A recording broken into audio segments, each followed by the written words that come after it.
Waspada tuberkulosis pada penyandang diabetes mellitus. Tuberkulosis atau TBC adalah penyakit infeksi yang disebabkan oleh kuman Mycobacterium tuberculosis yang dapat menyerang paru-paru maupun organ lainnya. TBC bukan guna-guna, bukan kutukan, bukan karena roh jahat. TBC juga bukan penyakit keturunan. Kuman TBC menular melalui percikan, batuk, atau bersin penderita yang tersebar di udara. Tahukah Anda bahwa penderita kencing manis atau diabetes mellitus memiliki resiko lebih tinggi terinfeksi tuberkulosis dibandingkan bukan penderita DM. Hingga saat ini, TBC dan DM merupakan 2 dari 10 besar penyakit yang menyebabkan kematian terbanyak di dunia. Sebanyak hampir 1 juta dari 10 juta penderita TBC adalah penyandang DM. DM merupakan salah satu faktor resiko TBC di samping faktor lainnya seperti malnutrisi, HIV atau AIDS, merokok, dan konsumsi alkohol. DM dan faktor-faktor ini dapat menyebabkan seseorang menjadi lebih mudah terinfeksi TBC. Pada penderita DM, infeksi TB akan menjadi lebih sulit diobati, mudah kambuh, kuman menjadi kebal obat, bahkan beresiko kematian lebih tinggi. TBC harus diwaspadai karena Indonesia merupakan negara peringkat 3 terbanyak jumlah penderita TB setelah India dan Cina.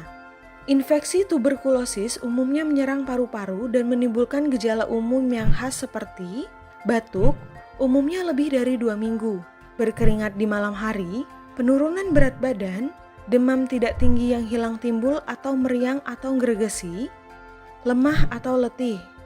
Selain itu, mungkin juga terdapat tambahan gejala seperti sesak nafas atau batuk darah. Namun, TBC dapat juga menyerang organ lain yang disebut sebagai TBC ekstra paru. Sehingga, hal ini dapat menimbulkan keluhan pada organ-organ lainnya seperti kelenjar getah bening, otak, tulang, saluran pencernaan, organ reproduksi seperti rahim, indung telur, dan lain-lain. Apakah TBC pada DM berbeda dengan TB pada umumnya? Penderita TB pada DM seringkali tidak menimbulkan gejala yang khas seperti yang disebutkan di atas. Sehingga, kadang penderita DM tidak menyadari dirinya sakit TBC, seperti batuk mungkin tidak berat atau hanya batuk kering.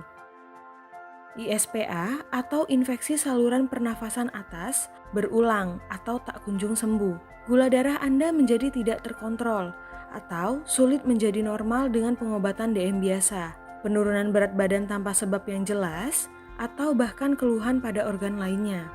Apakah yang akan terjadi bila TBC tidak diobati?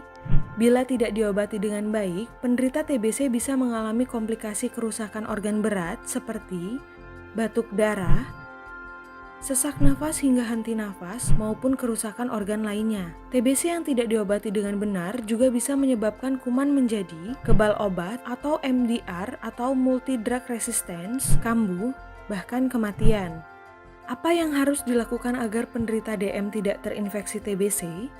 Prinsip pencegahan utama TBC pada penderita DM adalah kontrol gula darah yang baik. Jika gula darah penderita DM terkontrol atau normal, maka resiko terinfeksi TBC akan menjadi semakin kecil. Agar gula darah terkendali, jika Anda adalah penderita DM, maka Anda harus cerdik. C. Cek atau kontrol kesehatan rutin ke fasilitas kesehatan. E.